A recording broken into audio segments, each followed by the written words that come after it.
Well, it was a year of highs and lows for Elon Musk. He became a hero for many of us when he took over Twitter and opened up the Twitter files.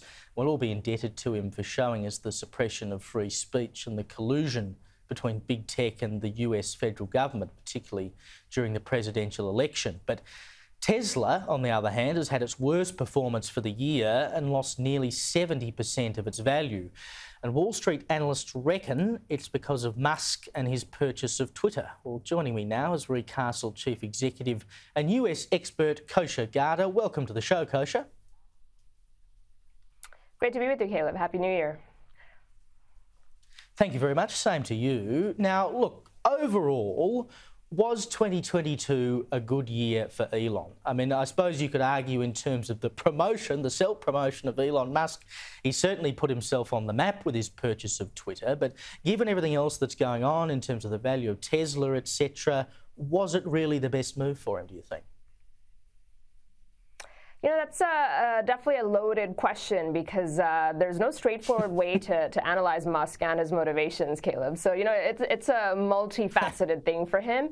And I think it's important to look at what he's prioritizing and, you know, what his motivations might be. We can't read his mind or see what's in his heart. But I think it's threefold. So one is the principle of free speech. And I think he's a little bit different from your typical CEO in that regard, where I think he really is concerned with legacy and the fundamental value of free speech for a free society, if we believe, you know, what he has been saying publicly. And that way, I would say it's a little bit of a win, what he did, you know, notwithstanding what that means overall, how much he's going to push it. He has made a meaningful difference in terms of exposing some of those things that you mentioned at the top. The second, though, is economical. So he was the richest man in the world until 2 weeks ago or so. Most of his wealth is tied up in Tesla stock. He's the largest single shareholder. I think he still owns 13% of the company. And as that stock tumbles almost up to 70% from its all-time high a year ago, that has made a difference. And he's now the second richest man in the world. And a lot of investors are nervous. They attribute some of it to the fact that he's distracted, you know, running two companies now with Twitter.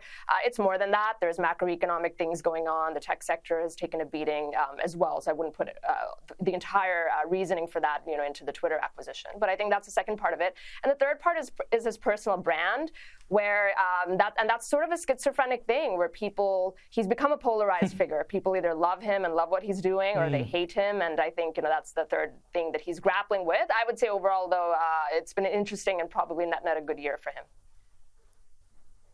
Yeah, it's interesting, isn't it, to see a man who is worth so much basically take a principled stance on these things, particularly, as you say, when it comes to free speech, because, you know, obviously Elon is a very smart man and has been driven all his life by achieving success in business. But I think one of the other things that has always driven Elon Musk is the desire to shake things up. I mean, that's why he established PayPal. It's why he established Tesla, because no one else was doing it. He wanted to shake up the car market, and he's come into Twitter to shake things up. It's really not a surprise, I think, in that context, that Elon would be so committed to doing what he's doing, even if it's costing him money. Yeah, that's a good point. And I think all those things that you mentioned, you know, signal that he is a little bit of a different beast. And, you know, not everybody's wired that way. But at some point, if you're worth hundreds of billions of dollars, it is kind of nice to know that people kind of think beyond just economics and personal wealth and want to shake things up, challenge the norm. And he really is a true trailblazer in that regard. And question without notice, do you think he'll be in Twitter for the long term? Will he hang on to it? Or does he get to a point where he has to sort of go back to Tesla to sandbag the asset that is the biggest to him? Yeah, you know, it's really difficult to simultaneously be a CEO of two companies. His predecessor at Twitter, Jack Dorsey, was also infamously running Square, and that had the board and a lot of investors unhappy as well that he was distracted. I think Musk, you know, recently signaled that he will step down once a suitable successor is found, and I think he probably would do that. Where his biggest strength, I think, is probably as the biggest shareholder and sort of directing the direction of the company without being involved in day-to-day operations, and maybe lending his tech genius, I think, to the product aspect of it. That's where he's strongest. So that's probably where we'll see 2023 end up, but it could be a while before he finds a suitable successor, because it's got to be somebody who not only has the business bona fides to run a major tech company, but also somebody who shares his view in free speech. And those people seem to be in slim pickings out there in Silicon Valley. There aren't too many people out there like Elon Musk, that's for sure.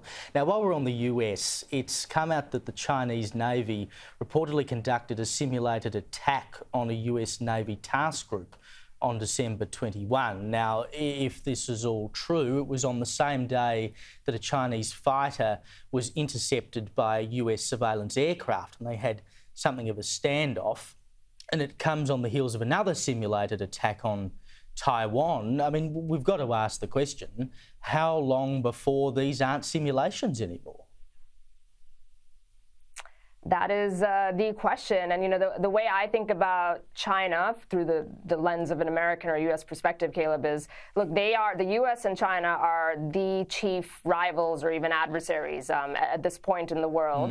And the other thing is that China really plays the long game. They're a very ancient civilization, and their political system and culture allows for that, whereas the U.S. is sort of, you know, running to each quarter, each 2 years in terms of the electoral system there. And you juxtapose those two models against each other, that starts to maybe suggest what the answer to your question might be about when that might escalate and what the biggest adversary, you know, the U.S. would do, if anything, if they decided to go into Taiwan or do anything like that, while their ascendant in the U.S. is increasingly suffering from domestic problems and strife internally and political gridlock and all of those things. So, you know, I think it's simulation, it's a signal. China has their 2030, 2049 plan to achieve dominance very methodically in multiple sectors, militarily being one of them. And whether it's 2023 or later, I don't know, but they're definitely flexing their muscle.